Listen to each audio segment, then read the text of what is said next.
왜 중동 전쟁 뉴스 하나에 내 월급의 가치, 내 대출이자, 내 주식 계좌, 내 장바구니 물가까지 한꺼번에 흔들리는 걸까요? 지금 시장이 무서운 이유는 주가가 단순히 오르내리기 때문이 아닙니다. 전쟁, 육아, 금리, 환율, 반도체, 수출이 따로 움직이는 것 같지만 사실은 하나의 줄로 연결돼 있기 때문입니다. 이 줄이 한번 꼬이면 투자자만 힘든 게 아니라 직장인도 힘들고 자영업자도 힘들고 대출 있는 가게는 더 직접적으로 타격을 받습니다. 요즘 많은 분들이 이런 생각하실 겁니다. 이제 진짜 주식시장 떠나고 싶다. 빠질 때는 무서워서 못 사고 팔려고 마음먹으면 다음날 오르고 다시 들어가려 하면 또 흔들립니다. 정신이 빠질 수밖에 없습니다. 그런데 바로 이럴 때 제일 위험한 게 공포를 분석처럼 착각하는 겁니다. 무섭다고 던지고 조급하다고 쫓아가면 결국 시장이 아니라 감정에 돈을 맡기게 됩니다. 지금 시장이 왜 이렇게 예민하냐? 핵심은 중동 전쟁 그 자체보다 그 전쟁이 에너지 흐름을 건드리고 있기 때문입니다. 특히 호르무즈 해협 이야기가 계속 나오는 이유가 있습니다. 세계 원유 물동량의 중요한 길목이기 때문입니다. 이 길이 흔들리면 유가가 올라갑니다. 유가가 오르면 끝이 아닙니다. 운송비가 오르고 전기료 부담이 커지고 원재료 가격이 들썩이고 결국 우리가 마트에서 사는 물건 가격까지 밀어올립니다. 그러니까 이건 남의 나라 전쟁 뉴스가 아닙니다. 결국 이건 내 소비의 문제입니다. 기름값이 오르면 내 차에 넣는 주유비만 오르는 게 아니라 배달비, 식비, 공산품 가격, 심지어 관리비 부담까지 번집니다. 월급은 그대로인데 나가는 돈만 늘어나는 구조가 만들어지는 겁니다. 여기서 더 무서운 건 금리입니다. 원래 시장은 유가가 뛰고 물가가 오르면 금리 걱정부터 합니다. 왜냐하면 중앙은행이 물가를 잡기 위해 긴축적으로 움직일 수 있기 때문입니다. 그런데 이번에는 조금 결이 다릅니다. 파월 의장이 공급 충격 때문에 오른 물가의 금리로 바로 대응하는 건 적절하지 않을 수 있다고 선을 그었습니다.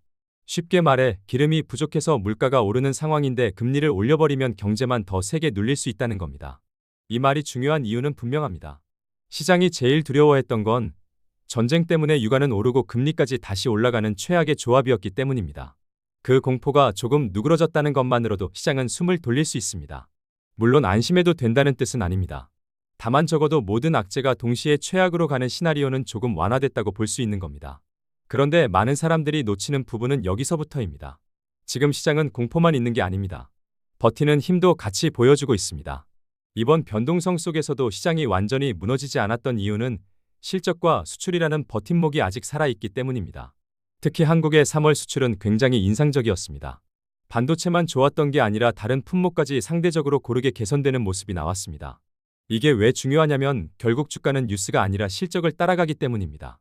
전쟁이 시장을 흔들 수는 있어도 기업 이익 전망이 살아있으면 주가는 바닥을 다지는 힘이 생깁니다. 그래서 중요한 건 지금 시장을 단순히 무서운 장으로만 보면 안 된다는 겁니다. 무서운 건 맞습니다. 하지만 그 안에서 돈이 어디로 몰리는지도 같이 봐야 합니다. 최근 삼성전자와 SK하이닉스 같은 반도체 기업에 대한 시각이 쉽게 꺾이지 않는 이유도 여기에 있습니다. 예전 반도체 사이클은 PC, 스마트폰 같은 소비 수요가 흔들리면 바로 둔화되는 구조였습니다. 그런데 지금은 AI 데이터 센터 투자라는 완전히 다른 수요 축이 생겼습니다. 표면만 보면 메모리 가격이 흔들리는 것 같아도 실제 핵심은 AI 인프라 쪽 장기 수요입니다. 이 수요는 오늘 싸게 사고 내일 안 사는 소비가 아니라 뒤처지면 안 된다는 경쟁 투자에 가깝습니다. 그래서 빅테크 기업들은 전쟁과 무관하게 관련 투자와 확장을 계속하고 있습니다. 이건 투자자만의 얘기가 아닙니다. 한국 수출, 반도체 실적, 고용, 임금, 세수 결국 우리 경제 전체와 연결되는 문제입니다.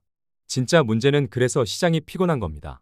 한쪽에서는 전쟁과 유가가 흔들고 다른 한쪽에서는 AI와 수출, 실적이 받쳐줍니다. 그러니 하루는 공포가 이기고 다음 날은 기대가 이깁니다. 이 롤러코스터 장세에서 가장 쉽게 무너지는 건 기업 실적이 아니라 개인의 멘탈입니다. 그래서 우리는 지금 뭘 해야 할까요? 첫째, 내 현금 흐름부터 점검해야 합니다. 주식보다 먼저 봐야 할 건 내 통장입니다. 월급이 들어오는 구조가 안정적인지, 매달 고정 지출이 얼마나 되는지, 비상자금이 최소 몇 개월치 있는지를 먼저 확인해야 합니다. 시장이 흔들릴 때 버티는 사람과 무너지는 사람의 차이는 수익률보다 현금 흐름에서 먼저 갈립니다. 둘째, 내 대출 구조를 점검해야 합니다. 변동금리 비중이 높은지, 금리가 다시 출렁일 때 내가 감당 가능한 수준인지 체크해야 합니다. 지금은 금리 인상 공포가 다소 완화됐다고 해도 유가와 물가 변수가 완전히 끝난 건 아닙니다. 내 대출이 시장 변수에 얼마나 민감한지 모른 채 투자 비중만 늘리는 건 위험합니다. 셋째, 내 자산 배분을 점검해야 합니다. 지금은 한 종목, 한 테마, 한 번의 베팅으로 승부 볼 구간이 아닙니다. 몰빵보다 분할, 확신보다 관리가 중요합니다. 반도체를 좋게 본다고 해도 한 번에 다 들어갈 이유는 없습니다. 좋아 보이는 업종이 있다면 시간을 나눠서 접근하고 현금 비중도 전략으로 가져가야 합니다. 행동 가능한 결론은 분명합니다. 지금 시장에서는 예측보다 대응이 중요합니다. 전쟁이 언제 끝날지, 유가가 어디까지 갈지, 환율이 어디서 멈출지 아무도 정확히 맞출 수 없습니다. 하지만 내가 감당 가능한 리스크가 어디까지인지는 스스로 정할 수 있습니다. 그래서 지금 필요한 건 공포에 끌려다니는 판단이 아니라 내 자산과 생활을 지키는 기준입니다. 시장은 계속 흔들릴 겁니다. 그런데 흔들리는 시장보다 더 위험한 건 기준 없이 흔들리는 내 판단입니다. 결국 살아남는 사람은 바닥을 정확히 맞히는 사람이 아니라 흔들릴 때도 자기 원칙을 지키는 사람입니다.